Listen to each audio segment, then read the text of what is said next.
नमस्कार, मैं हूं ललित पांडे और आपका स्वागत है गेवाड़ न्यूज में। कहा यह जाता है कि तीसरा युद्ध पानी के लिए होगा और हम पहाड़ की स्थिति की बात करें तो यहाँ जगह जगह पानी की कमी है। और आज हमारे साथ हैं इसी मुद्दे पर बात करने के लिए सीड संस्था के मोहन चंद कांडपाल जी। कांडपाल जी, आपका बहुत बहुत स्वागत है। आपसे नमस्कार। हाँ, सबसे पहले हम जानना चाहते हैं सर, पानी की क्या महत्व है पहाड़ के परिप्रेक्ष्य में? देखिए, पानी जो है धीरे धीरे जो हमारे गधेरों में इनमें पानी हुआ करता था वो धीरे धीरे खत्म हो गया। नौले धारे सब सूख गए। उसके कारण तेजी से खेती हमारी सारी प्रभावित हो रही है और वो खेती कम हो जाने के कारण लोगों का पलायन बढ़ गया है।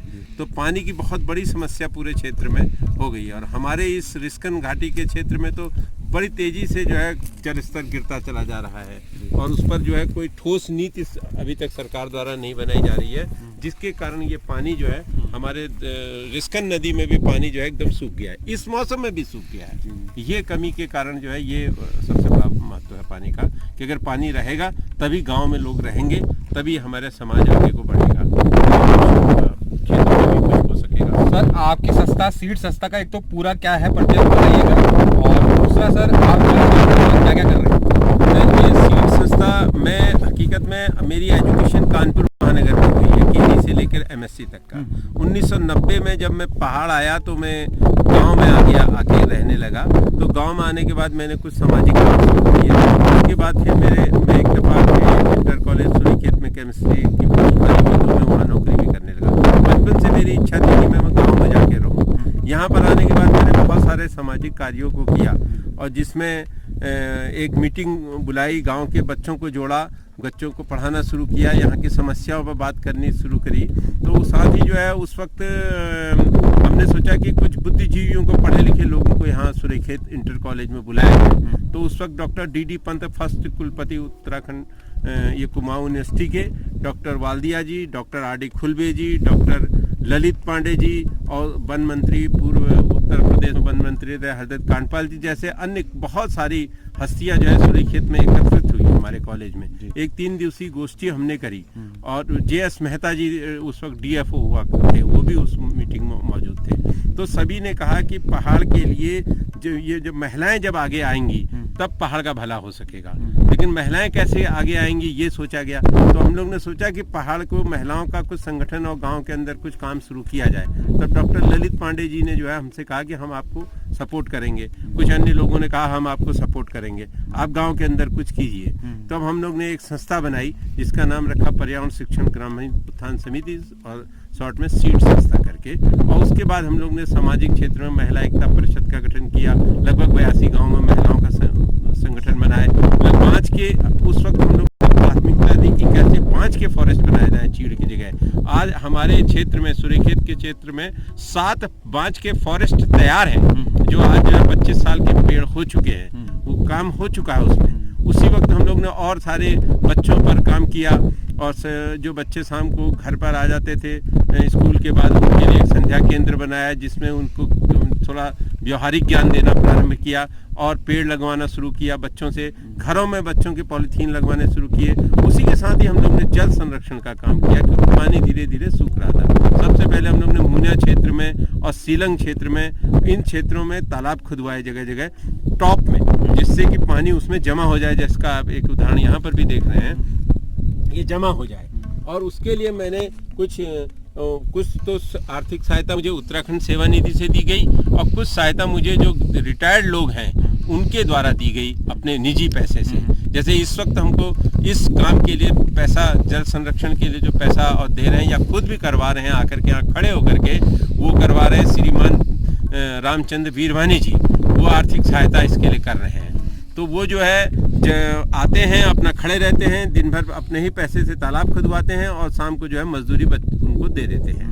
और इस प्रकार से उन्होंने हमारे आसपास के कम से कम 25 गांव में जो है इस वक्त वो करवाया है, मीटिंग वो करवाया है, क्या नाम कहते हैं, तालाब खुदवाए हैं। जिसमें बिठोली क्षेत्र में, ये कहाली में, और इधर ये जौरासी क्षेत्र में आपके ऊपर को, और इधर ये नागार्जुन में, इन सब क्षेत्रों में लगभग जो है 100 से ऊपर बड़े बड़े तालाब उनके द्वारा क्षेत्र में टॉप में उनके द्वारा बनवाए जा चुके हैं उनके सहयोग से।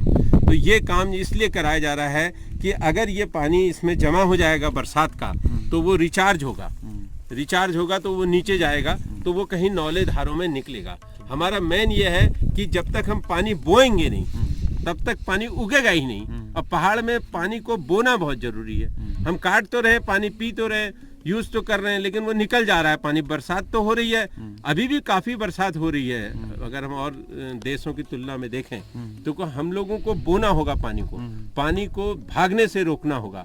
भागने से रोकना है और बोना है, तब जाकर के हमारे नौले धारे रिचार्ज होंगे। दूसरी बात एक यह है कि पहले से हम लोग पहले से क्या करते थे, हमारे बुजुर्ग लोग जो है जगह जगह पर बड़े बड़े तालाब खोदे हुए थे। जैसे आप देखिए चौड़ा खाल का मतलब था कि वहाँ पर एक बहुत बड़ा खाल था। मैंने हिस्ट्री पता करी, छतना खाल, यहाँ एक बहुत बड़ा खाल था। हमारे इधर मुनिया सुरई खेत में बहुत बड़े खाल थे। उन जगहों पर बरसात का पानी जमा हो जाता था और वो जो है रिचार्ज होता था पानी। लेकिन बीच में हम लोग का एक ऐसी संस्कृति ने डेवलप हो गई कि वो खाल जो है भर गई, उनमें किसी प्रकार का पुनर्गठन उनको खुदा नहीं हुआ, और लोगों का सारे के सारों की दिशा जो है शहर की तरफ को हो गई। माइग्रेशन ज़्यादा होने लगा, शहरीकरण की तरफ भागने लगे लोग, तो यहाँ ध्यान नहीं दिया किसी ने। अगर हम लोग का जो पहल है कि बाँच का जंगल हो, बाँच के पौधे हों, और ये जो है जमीन के अंदर पानी जाए, पानी को एक एक बूंद को रोक करके जमीन के अंदर बोना पड़ेगा, तब जाकर के ये हमारे पानी का हम लोग का उपयोग कर सकते हैं। पानी का एक खाल बनाया गया है यहाँ पे कांडपाल जी की संस्था के द्वारा, शीट संस्था द्वारा। नहीं, ये वीरवानी जी द्वारा सहयोग किया गया है। सर, ये इसकी लंबाई चौड़ाई क्या है और इसका चयन कैसे होता है, भूमि चयन की यहाँ पे बनाया गया है? हम लोग इसमें ये देखते हैं कि किस एरिया से पानी आ सकता है। जैसे आप इसमें देख रहे हैं ऊपर वाले एरिया को, जी। इसका जो है 20 गुना जगह होनी चाहिए ऊपर, हाँ। जिससे कि पानी बह करके इसमें जमा हो जाए। जी। और इस तरफ को नाली खोद दी जाए किनारे को, जिससे कि पानी कहीं बाहर ना जा पाए, यहीं सीधा आ जाए। इसी उद्देश्य से इसको हम लोग जो है चयन करते हैं। गांव के अंदर गांव वालों से बातचीत कर लेते हैं, ग्राम प्रधान से या सरपंच से, कि कहां पर खुद सकता है। ज़्यादातर हम लोग सार्वजनिक जगह पर, सरकारी जो जगह होती है फॉरेस्ट का या गोचर का, वहां पर हम लोग इस तालाब को वीरवानी जी के सहयोग से खुदवाए। सर, डिपार्टमेंट की कोई दिक्कत कोई नहीं आती वन विभाग से या फॉरेस्ट? अगर फॉरेस्ट डिपार्टमेंट में खोदेंगे, उनके सरकारी उसमें खोदेंगे, तब दिक्कत आती है। अच्छा। हालांकि हम लोग ने चंथरिया जंगल के लिए फॉरेस्ट डिपार्टमेंट से पहल करी थी कि आप अगर आपके जंगलों में हम लोग वीरवानी जी के आर्थिक सहयोग से इन तालाबों को खोद देते, आप हमको परमिशन दे दिए। लेकिन उन्होंने कहा कि आप हमको पैसा दे दीजिए, हम उस हिसाब से हम ऐसे इजाजत नहीं दे सकते। तो उन्होंने वो इजाजत नहीं दी, तो वहाँ हम लोग अभी नहीं खोद पाए। थोड़ा अड़चना आती है। और सर, ये इसकी लंबाई चौड़ाई का क्या रहता है सर? ये जगह जितनी मिली, जगह के अनुसार, छोटे भी होते हैं, बड़े भी होते हैं। जितनी जगह मिली उतना उसके बाद तय कर देते हैं। इसमें हम लोग ने ये किया है कि जो अभी जैसे इस बीच हम लोगों ने कोरोना के कार्यकाल में जो हमारे शहर से बच्चे आ गए थे और उनके पास कोई काम नहीं था, तो उस वक्त हमको एक हमारे सक्सेना जी हैं और एक वीरवानी जी ने, उन्होंने कहा कि इन लड़कों को फ्री में पैसा किसी प्रकार का नहीं देना है। जहां लड़के मिलते हैं दिल्ली से आए हुए कोरोना दौर में, उनके खर्चे के लिए प्रवासी जितने भी हैं, इन सब को टॉप में ले जाओ और इनसे को तालाब खोदो और एक नाप दे दो, उस नाप के अनुसार इनको पैसा दे, हम इनके अकाउंट में डाल देंगे। और बहुत सारे कम से कम 1.5 लाख रुपए के आसपास का तालाब जो है उनके द्वारा इस बीच खुदवाए गए हैं। तो सर, भविष्य की क्या योजना है सर आगे? आप कितना और तालाब खुदवाना चाहेंगे? हमारा अभी जो भविष्य की जो मेरा पर्सनल योजना है वो ये है कि हम ये जो रिस्कन नदी है पूरी, अगर आप यहाँ ऊपर से देखेंगे पूरी नदी दिखेगी आपको, ये रिस्कन नदी सूखती चली जा रही है। तो इसके आसपास के लगभग जो 36-37 गांव हैं, इन गांवों में हम ऐसे तालाब खोदना चाहते हैं। और रिस्कन नदी क्योंकि नागार्जुन से निकली है, नागार्जुन से ले करके नीचे जो तिपोला तक गई है, वहां पर हम सरकार के ऊपर एक डिमांड कर रहे हैं सरकार से कि आप हर 100 मीटर में इसमें चेक डैम बनाइए, जिससे कि ये नदी जीवित हो सके। अगर ये नदी जिंदा रहेगी तभी आपकी रामगंगा जीवित रहेगी, नहीं तो ये सब खत्म हो जाएंगे। अभी हमारा अगला 2-3 साल का अगले उसमें यही मेरा प्रोग्राम है। सर, एक चीज और, जैसे आपने ये बात करी ना, सरकार की नजर केवल कोसी नदी की ओर है। हाँ। और ये छोटी नदियों की ओर नहीं है ना। जब तक छोटे नदी गधेरे नहीं बचेंगे, गाल गधेरे नहीं बचाएंगे, तब तक बड़ी नदी में बचाने से कुछ नहीं होगा। और नदी को जो गाल गधेरे बचेंगे वो इसी प्रकार से बचेंगे कि इनके टॉप में फिर से तालाब खोद करके पानी बोना पड़ेगा। बरसात का पानी अंदर भेजना पड़ेगा। इसमें सीमेंट करके कुछ नहीं होगा, इसमें दीवार लगा के कुछ नहीं होगा। इसको हमको बोने की स्कीम निकालनी पड़ेगी और वो टॉप में बनाना पड़ेगी। बहुत सारी सरकारी योजनाओं में काम हो रहा है, मैं देख रहा हूँ, लेकिन वो गधेरे में बना दे रहे हैं। वो गधेरे में बनाने से क्या हो रहा है, जरा सी बाढ़ आ रही है तो वो सब भर जा रहा है, तो उसका बहुत लंबे समय तक प्रॉफिट नहीं हो पा रहा है, उसको रिचार्ज नहीं हो पा रहा पानी। तो इसको हमको टॉप में ही बनाना पड़ेगा। टॉप में बनाएंगे तब ये 8-10 साल में भरेगा, जैसे टाइम लगेगा इसको भरने में। तो ये गवर्नमेंट का स्कीम का ये है कि उस पर गधेरे में बहुत जगह जो बनाए हैं इन्होंने ये तालाब, वो एक बरसात में भर गए हैं, तो उससे कोई फायदा नहीं हुआ। तो हमारा यह है कि इसको इस रिस्कन घाटी के टॉप में जितनी जगहों पर हम लोग अभी भी बनवा रहे हैं, लगातार बनवा रहे हैं, रुका नहीं है कार्यक्रम। अभी आप इधर चलेंगे छतना में होगा, अभी इधर हमारे कांडे में जितने लड़के बेरोजगारी में उसमें प्रवासी आए वो अभी भी बना रहे हैं। और मजे की बात यह है कि जैसे बहुत से लोग कहते हैं कि पहाड़ के लड़के बहुत कामचोर होते हैं, बहुत सारी उसमें, मैं नहीं मानता इस बात को। लड़कों को 200 रुपये मजदूरी नहीं पड़ रही है उसमें ठेके में।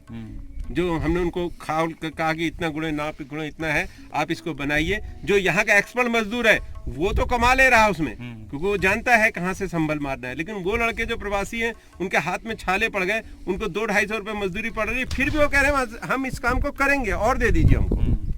हाँ, ऐसा नहीं मक्कार हैं या हम उनको कोई दिशा नहीं दे पा रहे हैं। हम पहले ही बना दे रहे हैं कि ये लोग ठीक नहीं है, ये लड़के यहाँ की मानसिकता कुछ ठीक नहीं, उनका मार्गदर्शन नहीं हुआ है। तब बहुत सारे लड़कों के छाले देखे मैंने, 250 रुपये मजदूरी है उनकी, मिल पा रही है उनको। एक कॉन्ट्रैक्ट दे दिया ना कि इतने में तुमने करना है, तो वो मजदूर तो कर ले रहे हैं उससे, जो एक्सपर्ट मजदूर हैं। लेकिन जो गाँव के मजदूर लड़के आए हैं वो प्रवासी, उनको बड़ी कठिनाई हो रही है, लेकिन वो कर रहे हैं। उसके बाद जो ये, तब हमारा मानना है कि ये रिस्कन नदी बचेगी। चलिए कांडपाल जी, आपने हमसे बात की, उसके लिए बहुत बहुत धन्यवाद। और हम चाहते हैं कि आपकी मुहिम में जन भागीदारी सबसे ज्यादा रहे और इस क्षेत्र में कम से कम उत्तराखंड के दुरहाट क्षेत्र में पानी की कमी कम रहे। चलिए, हमारा प्रयास करते हैं इसमें। आपके चैनल का, गंवाल घाटी का, उसका बहुत धन्यवाद। चलिए।